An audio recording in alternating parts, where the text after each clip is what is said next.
Welcome to the Upshot, multi-world disc golf podcast about the latest in the disc golf world. I'm the editor, Charlie Eisenhood. Joining me, as always, is Josh Mansfield. It is Thursday, May 12th. We're getting ready for the West Coast swing. It starts tomorrow at the Santa Cruz Masters Cup, the classic DeLa disc golf course. And they'll have 2 rounds on DeLa, and then they'll play a round at the golf course. We'll talk a little bit more about that later in the show. Josh, it was a ratings update week. First of all, how'd you do? I jumped 4 ratings points. Okay. So I am on the cusp of having to get kicked out of intermediate. I'm probably going to start registering for advanced just because things are going. I'm playing well, and so I anticipate it happening within the next month or two. And I don't want to be the plus 935. I don't want to be the official sandbagger. Right now, I'm safe by the definition of ratings. But I won a tournament a couple weeks ago where I shot a 993 rated round, and I just don't want to do that in intermediate anymore. Congratulations. Thank you. It was a good weekend. The pros, of course, got their ratings updates as well. We'll take a look at those. First of all, some headlines. Kristen Tatar has tied Paige Pierce for the highest rating in FPO, 981. That is Kristen's highest rating ever.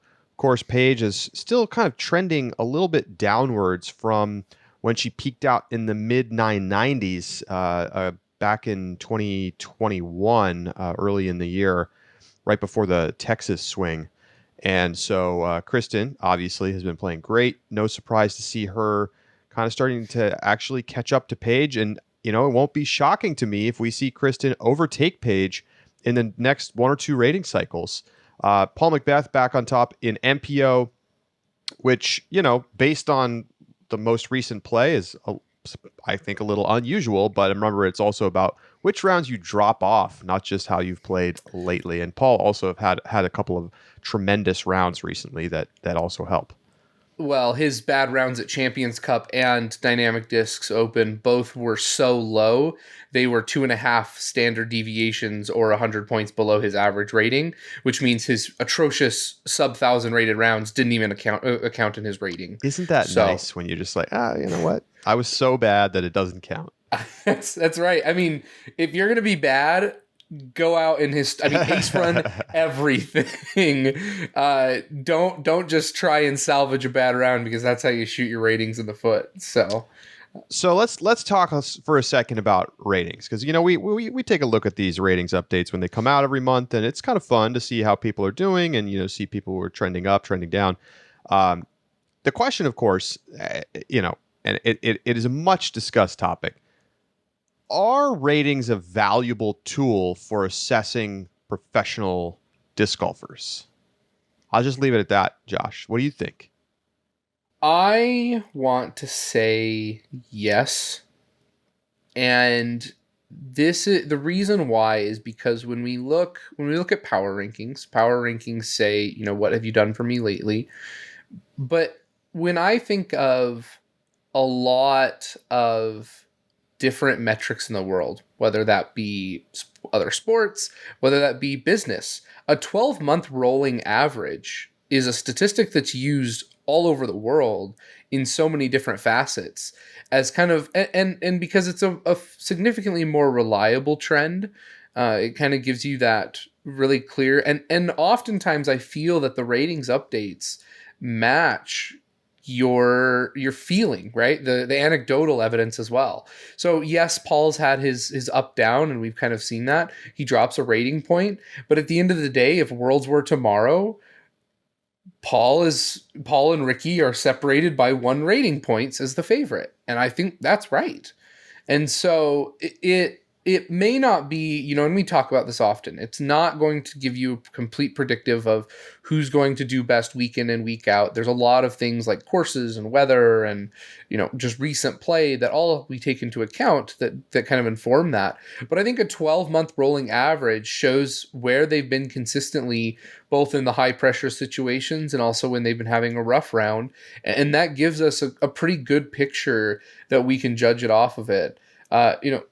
Simon had a tweet. Yeah, I was about to go there. So Go ahead, take Charlie. I'll Simon had a tweet that I found really funny because I mean I had as I've been playing my tournaments, I've had people say the exact same things to me about about ratings, and I found Simon's tweet to be very both timely but also just very accurate. I got you. You got it. Okay, Still digging. I got you. Yeah, go ahead. Go ahead. All right. Simon said over on Facebook, people say I don't care about ratings. Truth. Everyone cares. People say I don't check my rating. Truth. Everyone does. People say ratings kind of suck. Truth. They are pretty good. People say ratings don't matter. Truth. They do. There's something cool about saying that you don't care about your rating, but literally everyone I know actually cares. And that, of course, has gotten the people going over on social media. And, I don't know if this is directly subtweeting to Brodie Smith or if it's just more of a general comment. But obviously, Brodie has been sort of at the forefront of just slandering the ratings as a tool for assessing pro players at any opportunity that he gets. And I can see the argument. Because does it really reflect how the current season is going? No. It doesn't. Like, Paul is not the number one player this season right now. He's just not. It's Ricky. Mm-hmm. And I mean, it's not that Paul is bad, but he's not the number one player in the 2022 season. But that's not what the rating is about, right? The rating is about what's your level of consistency over a long stretch of time. What is your sort of like expected value output at a random average tournament round? And that has value because I think it helps us to have a number and like a piece of data attached to what we see, which is some players may have great rounds sometimes, but they're inconsistent and they struggle to put that together every time. And as a result, you see great players who can go out there and string them together and win tournaments like Adam Hammes, and Kevin Jones, and whoever that have lower ratings. And it's not because they're not good enough to win events. We know they can win events.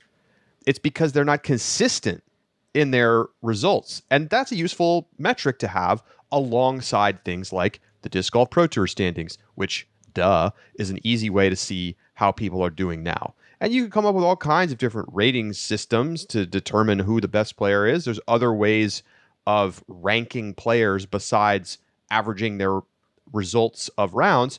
But I mean, I think people overlook the value of ratings because what does it allow us to do? The number one thing it allows us to do is have a constant comparative between different rounds in different conditions on different courses. How else are you going to do it? You have to have something. They're not perfect. We all know they're not perfect. You know, I complain constantly about the Fountain Hills effect and like the Memorial rounds. Everybody's getting 1100s, and like I don't think it actually means that those rounds are the best of all time. I think there's other elements in play that are sort of like skewing the math, and I think it's okay. We just have to go, like that's a Memorial rating, and like kind of just set it aside a little bit. So I find it to be a useful tool, even if it's not really reflective of the now. And the fact is, you know, if you took the rankings, right, you ranked all the players by the rating, and you line that up against some other ranking system that you use, that's a long-term thing, like 1-2 year, whatever, like not just last couple months, they're going to be incredibly similar, like to the point where it's hard to distinguish them. And so, you know, complaining about the ratings, it doesn't make a whole lot of sense to me. And I think Simon's completely right. He's totally right. Yeah, and I mean, let's be honest. I think for a player like Brodie, a 12-month rolling average is not what he wants to be showing people. He had a recent strong finish at the Dynamic Disc Open, and that's something he wants to highlight. But I mean, when Brody's coming in 20 points below the leader in the ratings, and he is also trying to have the narrative of, well, I could win any given weekend, that may be true, but the consistency over the previous year, and Brody's a unique case because still growing as a player in a lot of ways. Yes, and even for newer players like rookies on the Disc Golf Pro Tour, most of them have played disc golf for at least 12 months prior to, I mean, I think those are the people who are most disenfranchised by ratings, and disenfranchised probably isn't the right word even, but just most misrepresented by ratings. And those probably are Brody Smith, Ella Hansen, I mean, players who come from very short disc golf careers prior to going professional and then are just constantly improving. But granted, the ratings do heavily weight your most previous quarter, 25% rounds. Yeah. So it does take that into account. But it's true when you are rapidly accelerating in your abilities, then it's true. It's a little bit of a lag. It is a lag. But that's by design. So look, right. Here's a great example. If we look at the top MPO players right now, okay. You got Macbeth, then Wysocki, 1 point back, Eagle 1 point off that.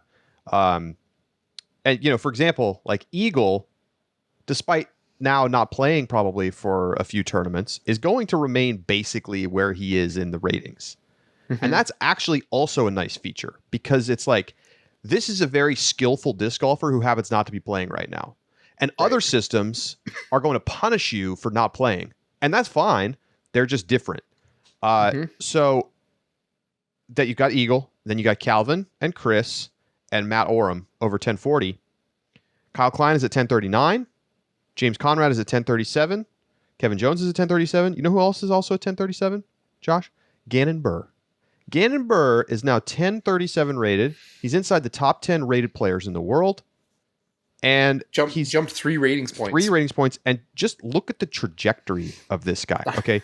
He finishes 2020 at 1007 rated. Okay. Then he goes a year in 2021, finishes at 1027 rated. And now he's 1037 rated. Okay. It's a little laggy, but like, let's not confuse it, right?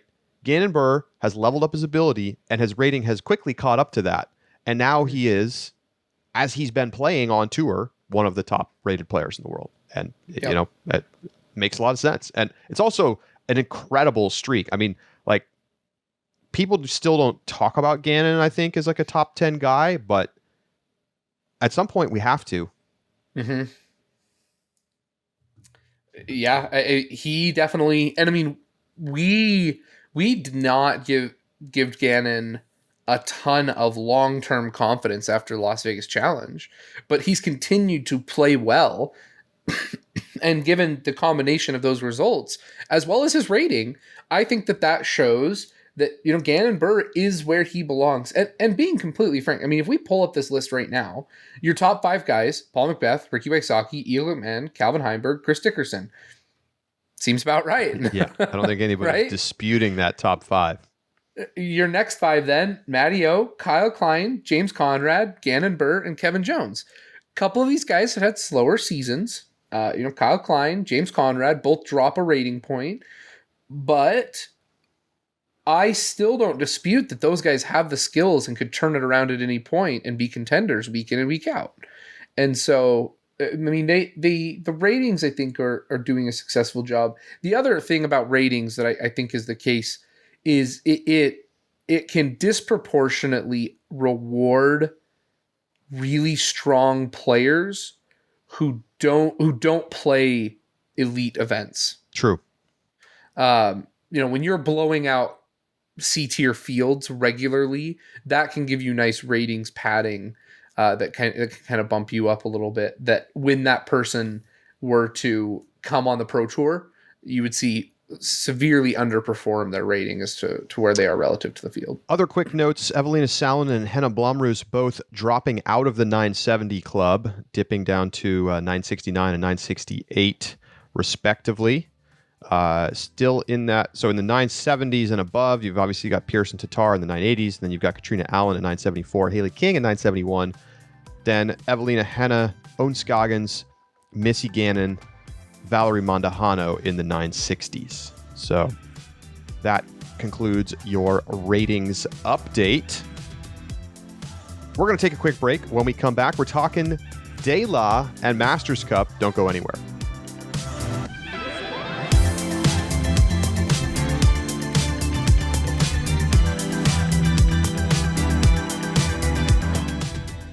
The Upshot is presented by Pound Disc Golf, makers of the best bags in the sport.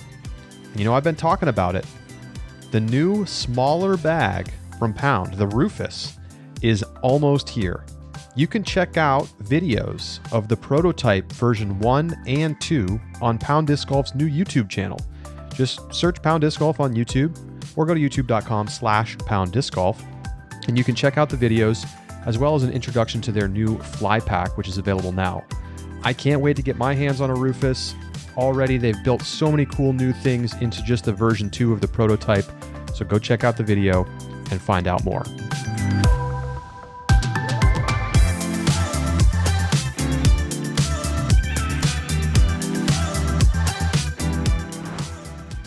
Welcome back to the Upshot. So the Masters Cup is taking place this weekend. It's a Silver Series event this year. Of course, long-time National Tour event. And changes are afoot, Josh. We've got some pretty notable differences for this year's Masters Cup. And I think we have to begin with the fact that instead of playing the 24-hole layout that is traditional at DeLa, they are cutting it down to 18 holes.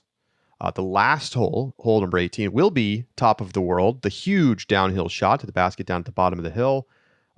Probably one of the most iconic holes in all of disc golf, let alone at DeLa. So 18 holes this year. Scoring will change as a result, of course. And the other big thing, I was surprised to see this. The 2-meter rule, Josh, will not be in effect. I mean, the 2-meter rule has been a staple of not just this event, but California tournaments for as far back as you can remember, including tour events. And not so this year. No 2-meter rule. I think this changes several holes, and I can't tell you which holes exactly because of the layout change, but there are holes that I know on coverage every year they say, man, the best play would just be to throw a disc into the trees above the basket and let it crash down, but you can't risk doing that because it keeps you OB due to the 2-meter rule. There are going to be some holes that play significantly easier this year than they have in previous years, because the one in particular that I'm thinking of has the grove of trees right next to the basket, the long carry, kind of, it's like 350, and you either have to spike it behind or kind of get the low skip shot that pushes up. And you've always been worried about those trees in years past. Not so this year. Throw it into those trees as hard as you want and let them catch you. So I think there are going to be some holes that play significantly easier. I'm really interested to see how DeLa changes when that's not a consideration. I will be fascinating to see what happens. As a Silver Series, the field it's not as good as last year's NT, but it's much better than the average Silver Series.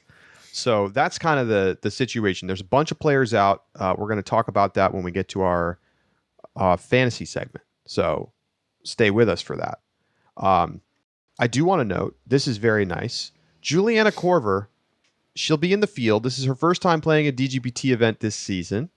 Partner's been dealing with some health issues, so she's been off the tour. But she is registered for the entire West Coast swing and basically the rest of the tour this year.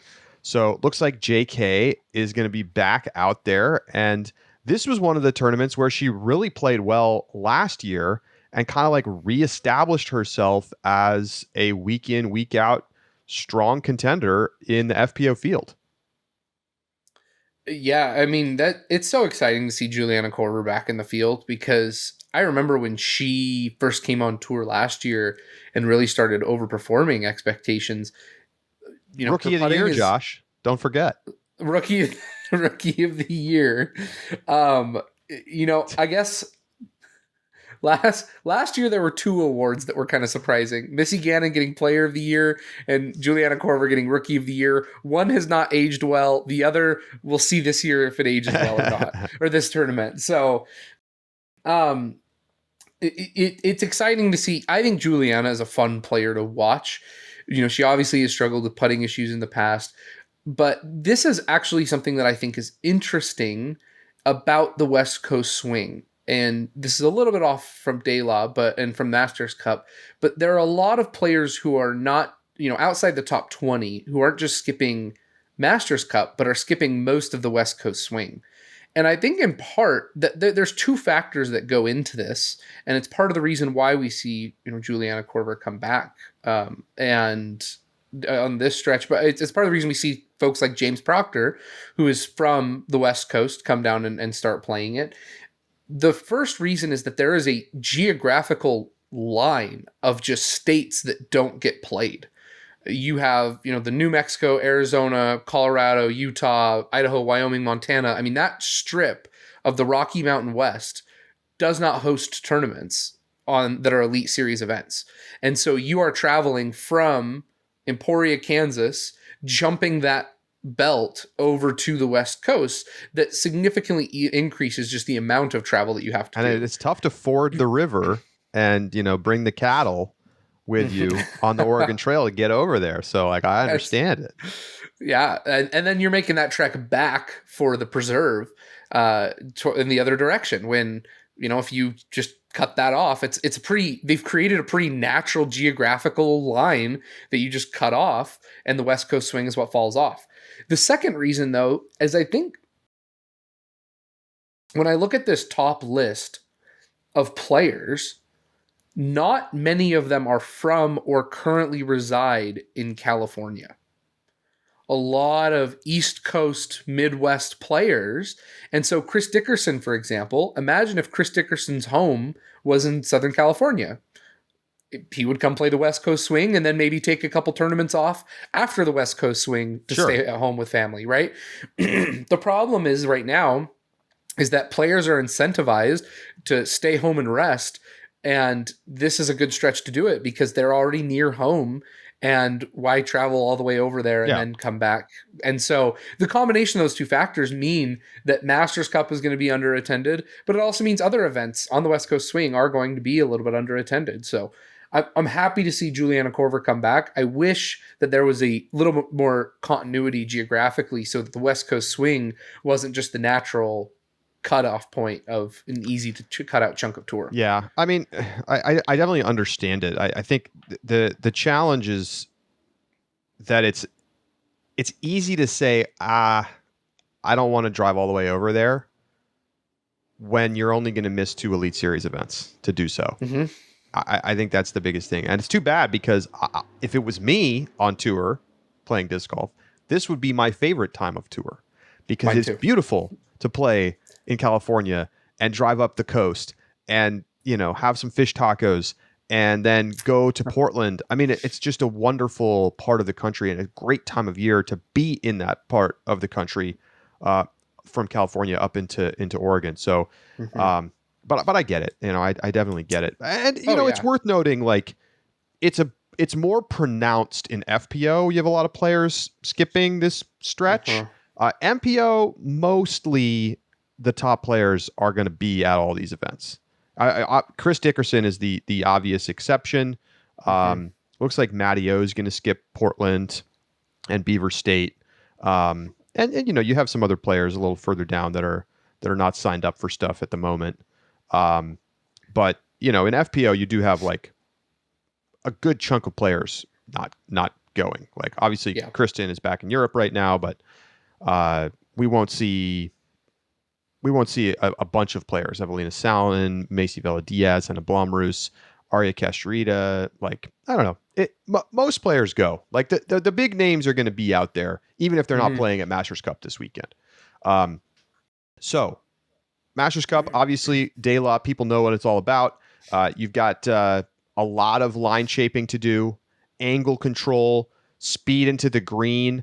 If you make slight mistakes, you can be brutally punished. I mean, there are a few courses on tour that can be as punishing as DeLa. Like literally, you hit the root and you're gone down the cliff, and you just got DeLa. Too bad for you.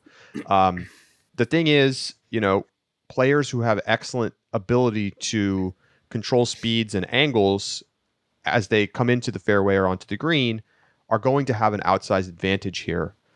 Power is helpful, but non-necessary. Non-necessary. It's not going to be the deciding factor out here. Past winners, 2021, let's go back a year. Remember, Adam Hammes gets the win, beats out James Proctor. Paige Pierce wins by 5 strokes over Katrina Allen. Then, of course, this event was not played in 2020 due to COVID. Double G and Katrina won it in 2019. Ricky and Paige won it in 2018. Macbeth has also had a ton of success out here. No Paige this weekend, so that's an important note, and maybe that should bring us to our fantasy segment where we talk about who's in and who's out. Josh. Yeah. So for over an MPO, for the players that we have out, like you said, this one is pretty easy. Chris Dickerson and Calvin both are out for your top players. Mason Ford and Kyle Klein also out. Corey Ellis, Casey White, Simon Lizotte, Greg Barsby. I think that pretty rounds out the notable names that you're going to be missing for MPO. Over an FPO, it's better a question of who is playing. I mean, Katrina Allen is going to be there. Kat Murch, Ella Hansen, Sarah Hokum, Owen Scoggins, and then Maria Oliva and Lisa Fakis. That rounds out your current top 14 Pro Tour standings players that are still in. Definitely a thin field over in... Missing 4 of the top 5 players in the Disc Golf Pro Tour standings this weekend. Yeah. So Charlie, who would you recommend for people who've got, maybe 1 or even 2 players out on their fantasy team right now? Who's your pick for their value pick to pick up? Value pick this week for me is Lauri Lehtinen. I think that this DeLa course actually sets up really well for European players who are used to, like I've said it before on the show, always been very impressed by speed control, and of course they're comfortable playing in the woods. That's the typical modality of competition in Europe. And so, yes, we're coming off this stretch of Jonesboro and DDO, where it's just kind of like long open shots. Well, nope, not anymore. It's much more technical, and we're going to see, I think Lowry could have a great weekend. And I swear to you that I thought of him before I looked this up, but I went onto the UDisc page for DeLa and I was scoping out. This is a little pro tip for those of you who are trying to get a little fancy edge. I looked to see who had the highest or who had the best scores like during practice rounds this week. Now, obviously, we don't know who's putting their practice scores in on UDisc. I'm sure it's not everybody. But Lauri Lehtinen has the number 1 score right now this week, 47. So I think this is just a great spot. And so if you're looking for somebody under 1030 rated, that's, I think, a great pickup this week. Yeah, my value pick is Big Jeremy Colling. He is also under 1030 rated. He's finished in the top 10 the previous 2 years that he's played here. And it really comes from, when you think of Big Germ's forehand, I don't think anybody does a flip up forehand, the hyzer flip and the control of those forehand angles better than Big Germ. It creates nice shot shapes that I think set up really well for DeLa, but even just on the approach shots, his ability to control, especially what I feel the AVR X3 is a disc that the way he plays with those angles sits well. It's a lower speed, pretty blunt nosed. It takes the roots well. I mean, I really feel like this sets up well for Big Germ's game. And if you're looking for somebody under 1030 who's got just masterful control of his angles, I mean, but it's not so tight or that the lines are predefined against a forehand dominant player. And that's the big difference at DeLa, and that's why I think it sets up so well for Jeremy Colling. Yeah, and let's keep in mind he's been playing pretty well. He's got a 6th place finish at Texas State's, 13th place at DDO. I think it's a nice pick, Josh. So let's see. On the FPO side, I think we both agree Juliana Korver feels like a good option. Yeah. She's back. She's played well here before. She actually finished 2nd here behind Owen Scoggins at the Masters division that was played a couple weeks ago. So she's already got some time out on the course. and she's going to be motivated to come out here and play well in her first DGPT event of the season. So that'll be a lot of fun. So that is what we're looking at for the fantasy side of things. And Josh, I think we need to make our picks. Yes, we do. Charlie, who do you have over in MPO? MPO, I'm going to go with Paul Macbeth. He's had a lot of historic success here. I think he's going to be pretty motivated this weekend. He has won here how many times now? He won 4 years in a row from 2012 to 2015. Then Ricky beat him in 16 and Paul won it in 17. He hasn't won it since. So with some other players out of the field, I feel like it's an extra good spot for Macbeth. But I certainly wouldn't blame anybody for picking Ricky Wysocki. Well, guess what, Charlie? Two I've got. I think historic winners. So 2021 was Adam Hammes. He is not playing well this season. 2019 Garrett Gurthey feels like a reach right now. And so then you're back to Ricky and Paul, who have dominated this event prior to those two winners. I feel like Ricky's been more consistent, and so I'm going to take Ricky over Paul for this weekend. All right. So, all right. On the FPO side, I'm taking Katrina Allen. Look, I think it's a kind of an obvious pick this week, to be honest. She's the only player in the top 5 in the rankings who's playing here. It's not she only beat Owen Scoggins by a stroke here last year to finish second. So it's not like she's ultra dominant or something, but I just think, she's the best player in the field by a little bit of a margin, and she's played here very well historically. I think that's kind of an easy call. She's won here 4 times since 2013. Yeah, I also have Katrina Allen. Paige and Katrina are the only winners in the past 3 years, and it's been by large margins. So I think the more interesting question then, Charlie, if we're both picking Katrina, what is Katrina? How strong is Katrina's win going to be? So, pulled up some numbers.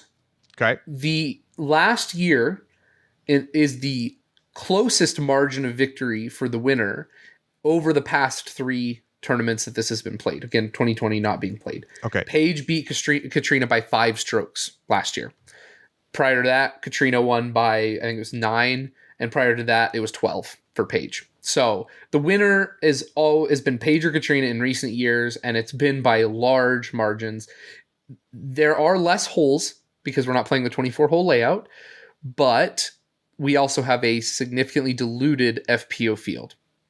So Charlie, my line for you, Katrina, 4.5 strokes clear of the field for the victory.